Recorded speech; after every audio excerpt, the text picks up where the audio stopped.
हाय, स्वागत है आप सभी का हमारे channel study with Veeru Singh पर। कैसे हैं आप सब? उम्मीद करता हूं कि आप बढ़िया होंगे। मैं लेकर आया हूं आप लोगों के सामने टॉप 25 हिंदी के प्रश्न जो कि किसी न किसी परीक्षा में पूछे गए हैं। तो आइए मैं डिस्कस करता हूं विस्तृत व्याख्या के साथ एक एक प्रश्न को।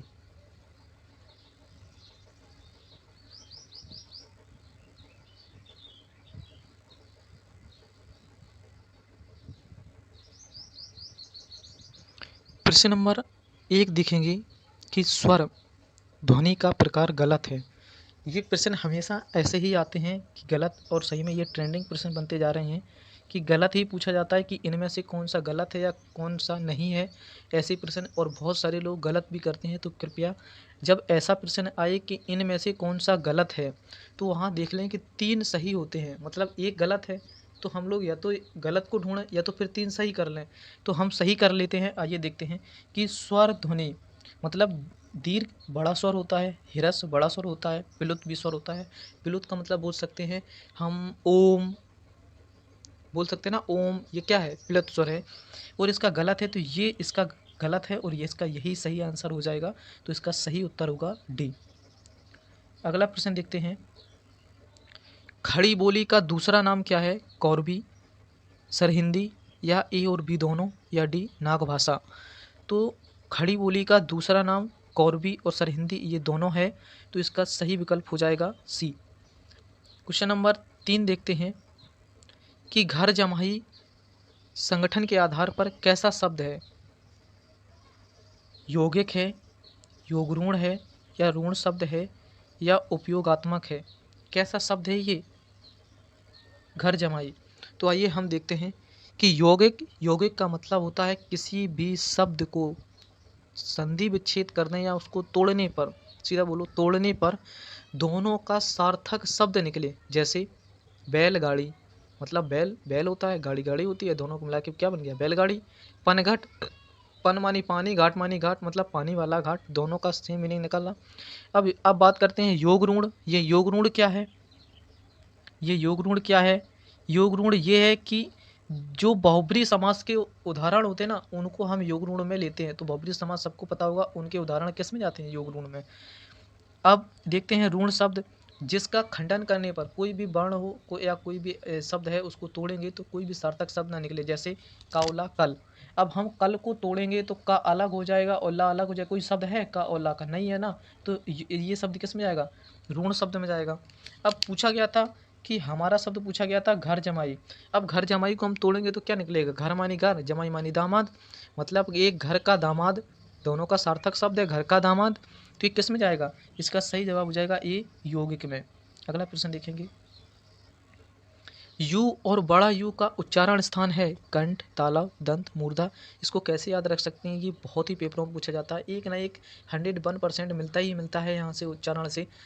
तो कैसे याद करेंगे? का, चा, टा, ता, पा, इन सब के सामने अपना लिख लें कंठ, तालु, दंत, मूर्धा, ओष्ठ। इसको याद कर लें का, चा, टा, ता, पा। ऐसे इनमें देखते हैं कि कौन सा जो अक्षर है वो आता है कि नहीं आता, ऐसे ही पता लगाएंगे। तो छोटा और बड़ा ऊ का उच्चारण स्थान है कंठ, तालव या दंत या मूर्धा। तो इसका सही जवाब हो जाएगा 4 का डी मूर्धा।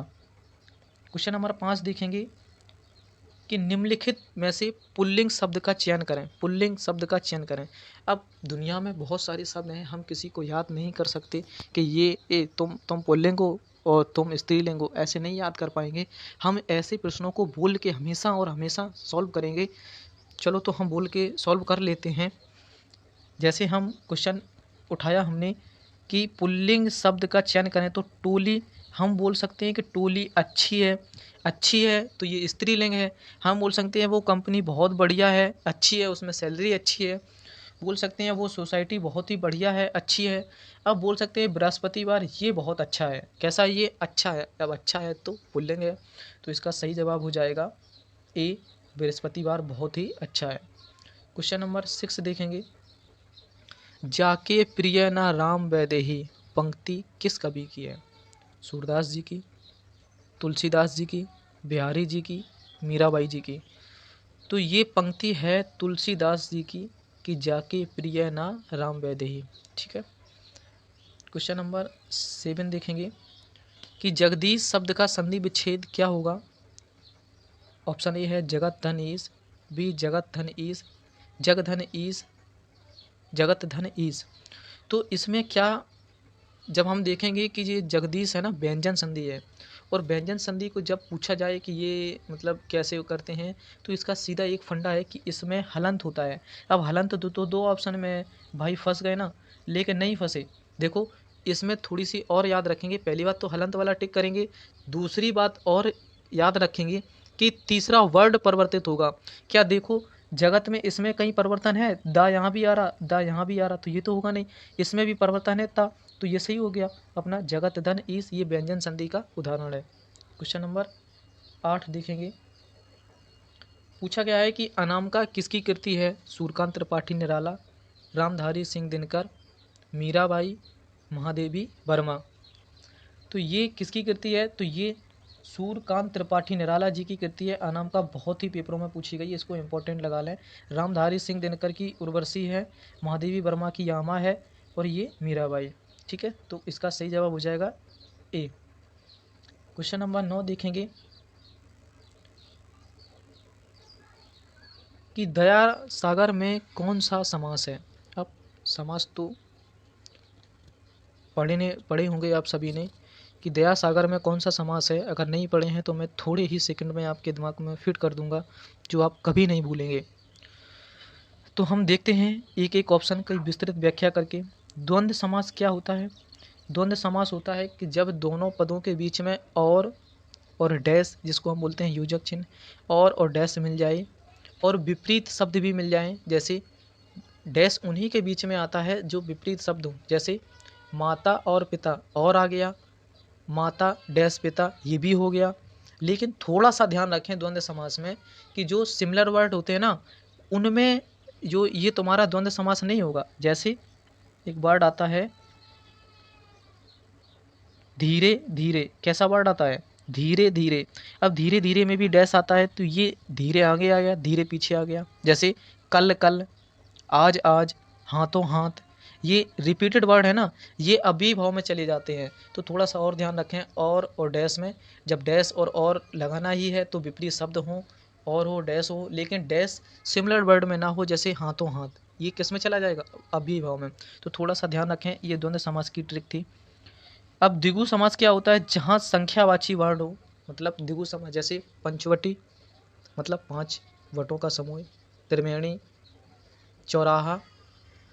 लेकिन हाँ, द्विगु वहाँ होगा जहाँ पहला वर्ड संख्यावाची है, लेकिन तीसरा विशेष अर्थ नहीं निकाल पाता। जैसे दशानन, द्विगु में नहीं जाएगा, भले ही इसका जो पहला अक्षर है वो 10 है, लेकिन ये तीसरे वर्ड को इंडिकेट करता है। जैसे दशानन कौन थे? रावण जी। एक दंत, भले ही एक आ रहा हो, लेकिन ये द्विगु में नहीं होगा। एक दंत मतलब गणेश जी। जो भी तीसरे वर्ड को इंडिकेट कर देगा, भले ही संख्यावाची हो, वो बहुब्री समास में चला जाएगा। इतना याद रखें द्विगु समास। अब बात करते हैं हम कर्मधारय समास, फिर हम बात करते हैं बहुब्री समास की। तो हम बहुब्री समास देखेंगे, इसके बाद हम देखेंगे कर्मधारय समास। बहुब्री समास में क्या होता है? जितने भी देवी देवताओं के नाम आते हैं वो सारे बहुब्री समास में चले जाते हैं। कैसे? दशानन, 10 है सिर किसके? रावण के। एक दंत गणेश जी, पीताम्बर, नीलांबर, श्वेतांबर, दिगंबर, ये सब संबंधित हैं। मीनाक्षी, मीन जैसी आँखें, चक्रपाणी, शूलपाणी, वीणापाणी, जितने भी देवी देवताओं के नाम है वो किस में जाएंगे? बहुब्री समास में। थोड़ा सा याद रखें। कर्मधारय समास वो होता है जो सिर्फ तीसरा विशेष अर्थ नहीं निकाल पाता। जैसे गगन चुंबी, मतलब गगन को चूमने वाला। ठीक है, तो ये जो नहीं निकाल पाता तीसरा वर्ड, वो किस में चला जाता है? कर्मधारय समास में चला जाता है। तो अपने प्रश्न पे आइए चर्चा करते हैं कि हमारा प्रश्न क्या कह रहा था। दया सागर में कौन सा समास है? तो द्वंद्व, अब ये द्वंद्व यहीं से, अब सबसे पहले तो हम बात कर लेंगे कि 9वें भी प्रश्न में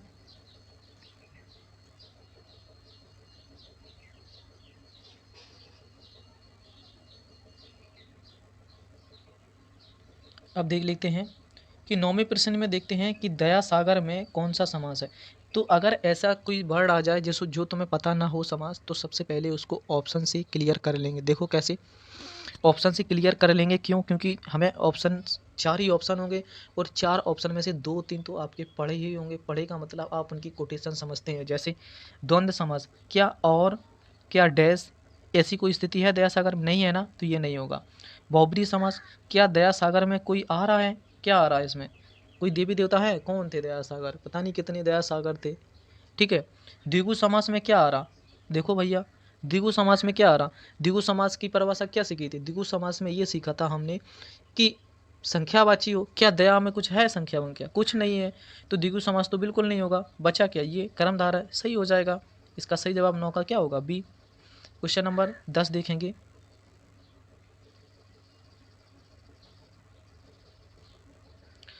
उसके मुख को कोई कमल, कोई चंद्र कहता, इस पंक्ति में कौन सा अलंकार है?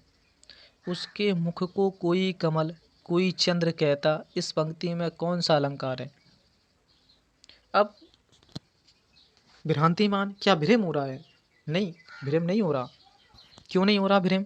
क्योंकि कोई इंडिकेट कर रहा है कमल, वो कोई इंडिकेट कर रहा है चंद्र। इंडिकेट तो सही कर रहा है ना कि ये कमल है, ये चंद्र है, तो कोई भ्रम तो है नहीं। जब भ्रम नहीं है तो इसको काट दो। संदेह भी नहीं है, क्योंकि संदेह वहाँ होता है जहाँ तुम मतलब क्लियर ही नहीं कर पाओ कि ये चीज़ ये है, ये चीज़ है। विभावना और उल्लेख अब यहाँ देख लेते हैं। अब मुख, मुख को क्या, हम मुख का उल्लेख ही तो कर रहे हैं कि ये कमल है, ये चंद्र है। उल्लेख का मतलब क्या होता है? वर्णन करना कि नहीं ये चारपाई है, ये गिलास है, हमने इस चीज़ का उल्लेख कर दिया। तो यहाँ विभावना भी नहीं होगा, तो इसका 10 का क्या आंसर हो जाएगा? सी। इसका 10 का सी सही होगा, उल्लेख। क्वेश्चन नंबर 11 देखते हैं। निम्नलिखित में से कौन सा युग्म गलत है? अब गलत है मतलब 3 सही होंगे, हमने बताया था। या तो गलत को छांटो या 3 सही करो। तो हम सही वाले को पकड़ लेंगे, गलत वाला अपने आप मिल जाएगा। चलो देखते हैं। दांत काटी रोटी, मतलब दांत काटी रोटी नहीं बोलते। एक ही थाली में खाना, थाली के चट्टे बट्टे होना, एक ही थाली में खाना, दांत काटी रोटी खाना, मतलब एक दूसरे का जूठा खाना। तो जूठा कौन खा सकता है बताओ जरा? जूठा वही खा सकता है जो गहरी मित्रता में होता है, तो ये तो सही है। जलती आग में घी डालना, मतलब क्रोध को और भड़काना, ये भी बात सही है। कि कहीं लड़ाई झगड़ा हो रहा हो और तुम और बीच में पहुंच जाओ, बोल दो नहीं नहीं ये बात सही है, तो ये क्या कर रहे हो तुम? मतलब घी में और आग डाल रहे हो, है ना। चलो, बाहें पकड़ना, मतलब सहारा देना। कहते हैं ना कि बाहें पकड़ना, उंगली पकड़ना, पहुंचा पकड़ना, ये क्या है? सहारा देना। धज्जियाँ उड़ाना, ये थोड़ा सा गलत है क्योंकि टुकड़े टुकड़े करना। धज्जियाँ उड़ाने का मतलब ये नहीं होता टुकड़े टुकड़े करना। बोल सकते हैं हम कैसे, किसी सभा में कोई भाषण दे रहे हों तो बोलते नहीं हो तो अरे उन्होंने तो धज्जियाँ उड़ा दी। अब सामने वाले को उन्होंने टुकड़े टुकड़े थोड़ी ना कर दिए, शब्दों से, अपने हाव भाव से धज्जियाँ उड़ा दें। तो गलत है, ये चुनना था। तो इसका सही आंसर हो जाएगा डी, 11 का डी। ठीक है, इसका सही सही उत्तर हो जाएगा 11वें का डी। नेक्स्ट क्वेश्चन देखेंगे 12वां। व्याकरण की दृष्टि से कौन सा शब्द शुद्ध है? अब शुद्ध का मतलब जो व्याकरण की दृष्टि से शुद्ध लिखा जाता होगा वही हमारा शुद्ध होगा। देखते हैं कैसे। तदुपरांत, तदुपरांत, ये तो सही है, ऐसा ही लिखा जाता है तदुपरांत। पूछा जा रहा है शुद्ध शब्द है तदुपरांत, तदुपरांत। ठीक है, शुद्ध शब्द है, चुनना है हमें तदुपरांत। खुराक, अंजलि, उच्छ्वास। ठीक है, तो इसमें चेक करते हैं हम कि कौन सा शुद्ध है। खुराक, देखो ऐसे खुराक नहीं होता, छोटा वो होता है। अंजलि चंकी बिंदी नहीं होती, कोई कोई लगा देता है तो गलत है। तदुपरांत नहीं होता, तद उपरांत होता है। ठीक है, तो ये भी गलत है, तो इसका सही हो जाएगा सी, उच्छ्वास। ठीक है, 12 का सी सही जवाब।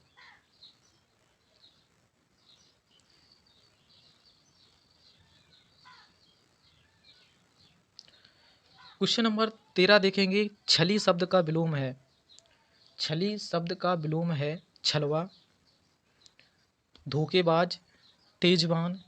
छली, छली का मतलब ही होता है तेजवान, ये तो बिल्कुल नहीं होगा। धोखेबाज भी होता है, ठीक है। छलवा ये भी होता है, ये छल ही तो कर रहे हैं। छल माने क्या होता है? कपट करना, धोखा करना, तेज बुद्धि चलाना, दिमाग लगाना अपना। इसका क्या हो जाएगा, छल का निश्चल, तो 13 का ए सही हो जाएगा। क्वेश्चन नंबर 14 देखेंगे, कौन सा शब्द भिन्न अर्थ और प्रकृति का है? कौन सा शब्द भिन्न अर्थ और प्रकृति का है? क्वेश्चन नंबर 14 देखेंगे। ये थोड़ा सा कठिन प्रश्न हो सकता है क्योंकि ये आपका पढ़ा नहीं होगा, तो ये इसका 14 का सी सही हो जाएगा, इल्म। क्वेश्चन नंबर 15 देखते हैं, विराम चिन्ह की दृष्टि से कौन सा वाक्य अशुद्ध है? अब अशुद्ध का मतलब 3 शुद्ध होंगे, है ना। अब या तो तुम डायरेक्ट अशुद्ध को पहचान लो, वो या अशुद्ध को नहीं पहचानते तो 3 सही कर लो, क्योंकि एक अशुद्ध पूछा जाएगा एक, और हमें 3 सही करने होंगे। तो चलिए देखते हैं इसका कौन सा सही होगा। वस्तुतः वह पागल है, ये बिल्कुल सही है, सही लिखा है, ऐसा ही लिखा जाएगा। हाँ लिख सकता हूँ, ये भी ठीक है, ये भी सही है। रोको मत, जाने दो, ये भी सही है। कॉमा वॉमा ये सब सही जगह लगा हुआ है। अच्छा अब मैं चलता हूँ, अगर ऐसे कॉमा लगा होता तब तो ये सही होता, लेकिन ऐसा नहीं है तो ये गलत हो जाएगा। ठीक है, ये अशुद्ध है, तो इसका सही जवाब हो जाएगा डी। अगला प्रश्न देखते हैं, खलनायक में कौन सा समास है? खलनायक में कौन सा समास है, बताइए जरा। कर्मधारय, अव्ययी भाव, तत्पुरुष या बहुब्रीहि? देखिए जरा सा, खलनायक में कौन सा समास है? बहुब्रीहि समास, देवी देवता आते हों, इसमें कोई देवी देवता नहीं है। अव्ययी भाव वो होता है जो प्रत्यय अव्यय से संबंधित होता है, इसमें ये भी नहीं है। ठीक है।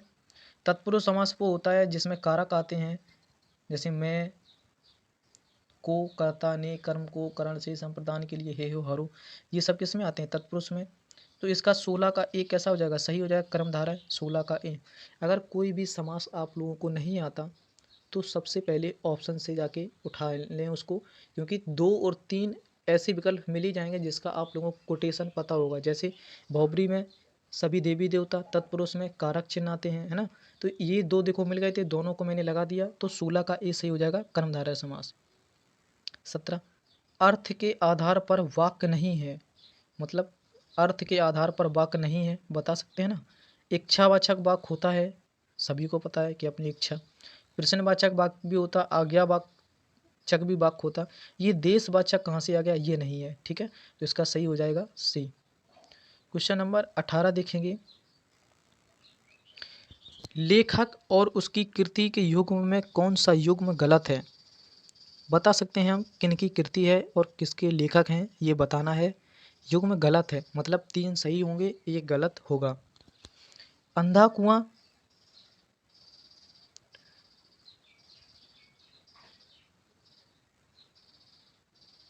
अंधा कुआं किसकी रचना है? तो लक्ष्मी नारायण की, ये बिल्कुल सही है। चक्रव्यूह किनकी रचना है? लक्ष्मी नारायण मिश्र की, ये भी सही है। बिना दीवारों के घर, मन्नूलाल भंडारी की, ये भी सही है। सफ़ेद कौवा, ये सुदर्शन की नहीं है, तो इसका सही जवाब हो जाएगा 18 का डी। 19 क्वेश्चन को हम देखते हैं, कवि और उनकी रचना का कौन सा जोड़ा सही नहीं है? फिर वही प्रश्न है कि सही नहीं है मतलब 3 सही होंगे, एक गलत होगा, ऐसे कर सकते हैं हम। भारतेंदु हरिश्चंद्र की रचना प्रेम सरोवर है, ये बिल्कुल सही है। राधा कृष्ण की रचना भारत बारहमासा, ये भी सही है। श्रीधर पाठक साकेत, मीराबाई की रचना नहीं है दीपशिखा, तो ये गलत आंसर हो जाएगा। हमें पूछा था गलत नहीं है, तो यही हो जाएगा। तो 19 का विकल्प डी सही है। अगला प्रश्न देखते हैं, समास का विलोम है, बताइए जरा समास का क्या विलोम होता है? विलोम शब्द पढ़े होंगे, कई पेपरों में पूछे जाते हैं एक ना एक विलोम।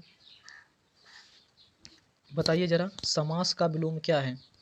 समास का विलोम क्या है? व्यास है जरा, त्याग है, नाराज है, राजा है, तो क्या है? त्याग तो नहीं होगा, ना नाराज होगा, ना राजा होगा। व्यास, व्यास मतलब समास का विलोम शब्द क्या होता? व्यास, तो 20 का ए सही जवाब हो जाएगा। रुक्मणी मंगल किसकी रचना है? रुक्मणी मंगल किसकी रचना कृति है? बताइए जरा, क्या कालिदास जी की है, महादेवी वर्मा की है, देव की है, तुलसीदास जी की है? बताइए जरा, रुक्मणी मंगल किसकी रचना है? तो ये कालिदास की नहीं है, ना महादेवी वर्मा की यामा है, देव की ये नहीं है, तुलसीदास जी ने लिखी थी जानकी मंगल, पार्वती मंगल, रुक्मणी मंगल, है ना। तुलसीदास जी ने रामायण लिखा। ये सब किसका है? ये सब तुलसीदास जी के हैं, है ना? तो ये भी ध्यान रखें आप। तो ये रुक्मणी मंगल ये किसकी है? तुलसीदास जी की। 21 का बी सही जवाब। तत्सम और तद्भव का कौन सा मेल गलत है? मतलब अब फिर गलत चुनना है, मतलब 3 सही होंगे, एक गलत होगा। तो देख लीजिए 3 सही कैसे हैं। देखो, बहिनी का भगनी ये बिल्कुल सही है। तत्सम जोड़ा जोड़ा बनाना है तत्सम और तद्भव का। देखो, पत्र का पाण होता है, ये भी सही है, ठीक है। गलत चुनना था तो गलत यहीं से चुनेंगे। दोना का द्रोण ये कहा गया है संस्कृत में, इसको दोना दोना को हम संस्कृत में द्रोण बोलते हैं, है ना, द्रोण, ठीक है। अब ये दुर्लभ का सबल होता है, ये नहीं है, तो इसका यही गलत हो जाएगा। तो 22 का सी सही है, ठीक है। तो अगला प्रश्न देखते हैं। था का उच्चारण स्थान है। हमने बताया था एक उच्चारण स्थान हर पेपर में पूछा जाता है। हिंदी का कोई भी सेक्शन अगर पेपर में आ रहा है तो उससे उच्चारण स्थान जरूर आएगा, आप याद कर लें। का चाटा तापा उसके सामने लिख लें कि ये किस में पूछे जाते हैं। वहीं देख लें था का उच्चारण स्थान क्या है। पूछ रहा है था का उच्चारण स्थान क्या है। था का उच्चारण स्थान क्या है, तो बता सकते हैं आप। दंत, तालव्य, मूर्धा, ओष्ठ क्या है। दंत, मूर्धा, तालव्य, ओष्ठ क्या है। आप लोग लगा सकते हैं काचाटा तपासी और ये बोल सकते हैं। काचाटा तपा का मतलब क्या होता है, एक लाइन में 5 अक्षर होते हैं। स्पर्श की संख्या बोल सकते हैं, स्पर्श व्यंजनों की संख्या इन्हीं से मिलती है। अगर 5 में 1 है और 5 का गुणा कर दूँ तो 5 25। पूछा जाता है स्पर्श व्यंजनों की संख्या कितनी है, तो 25 है। तो 23 का ए हो जाएगा, इसका दंत हो जाएगा, ठीक है। चलते हैं अगले प्रश्न पर। बच्चा सो रहा है वाक्य में कौन सा वाच्य है, ठीक है। बच्चा सो रहा है, अब वाक्य पूछा गया है, ठीक है। तो सबसे पहले तो देख लेते हैं हम भाववाच्य। भाववाच्य में क्या होता है कि भाववाच्य में वो होता है कि वो उठ नहीं पा रहे हैं, वो सो नहीं पा रहे हैं। नहीं, निगेटिव वर्ड में चला जाता है। उन पे खाना नहीं खब रहा है, वो उठ नहीं पा रहे हैं, सो नहीं पा रहे हैं, जा नहीं पा रहे हैं, ठीक है। ये भाव है इनका, ठीक है। कर्मवाच्य में देखेंगे, कर्मवाच्य में क्या होता है, इसमें कर्म प्रधान होता है। कृतवाच्य में क्या होता है, कर्ता प्रधान होता है, ठीक है। तो बच्चा सो रहा है, कौन सो रहा है भाई, कैसे हल करेंगे। बच्चा सो रहा है, ठीक है। तो बच्चा सो रहा है, बच्चा क्या है यहाँ, करता है। करता है तो किस में जाएगा, कृतवाच्य में, ठीक है। तो इसका सही जवाब हो जाएगा 24 का बी, ठीक है, कृतवाच्य। अगर यही होता कि बच्चा आम खा रहा है, क्या खा रहा है बच्चा, आम खा रहा है। अब प्रश्न करेंगे क्या खा रहा है कि आम खा रहा है ना, कर्म कर रहा, क्या कर्म कर रहा, आम खा रहा। तो फिर क्या होता, कर्मवाच्य होता। ध्यान रखेंगे एक वाच्य से जरूर आता। भाववाच्य में तुम्हारे भाव, जो तुम्हारी फीलिंग्स है कि तुम सो नहीं पा रहे हो, खा नहीं पा रहे हो, उठ नहीं पा रहे हो, ये सब भाव में चली जाती हैं। कर्मवाच्य में जो तुम कर रहे हो, जैसे राधा पत्र लिख रही है, क्या लिख रही है, पत्र, है ना, कर्म कर रही है ना, क्या कर्म कर रही है, पत्र लिख रही है, तो किस में चला जाएगा, कर्मवाच्य में, है ना। अगर कृतवाच्य पूछे कैसे, बच्चा सो रहा है, कौन सो रहा है भाई, बच्चा, बच्चा क्या है, कृत, कृत मानी करता। तो इसका सही जवाब हो जाएगा कृतवाच्य। तो थोड़ा सा भी अगर आप लोगों ने मेरे चैनल को सब्सक्राइब नहीं किया है तो आप सभी सब्सक्राइब कर लें, बेल आइकन को प्रेस कर लें ताकि नोटिफिकेशन आप सब तक पहुंच सके। मैंने बीच में कहीं भी आप लोगों से ये नहीं कहा कि आप मेरे यूट्यूब चैनल को सब्सक्राइब करें। हाँ, अभी आप लोगों को थोड़ा सा अगर अच्छा लगता है तो यूट्यूब चैनल को सब्सक्राइब करें और बेल आइकन को प्रेस करें। उम्मीद करता हूँ कि आप सब बढ़िया होंगे, स्वस्थ होंगे, मस्त होंगे, पढ़ते रहें। जय हिंद।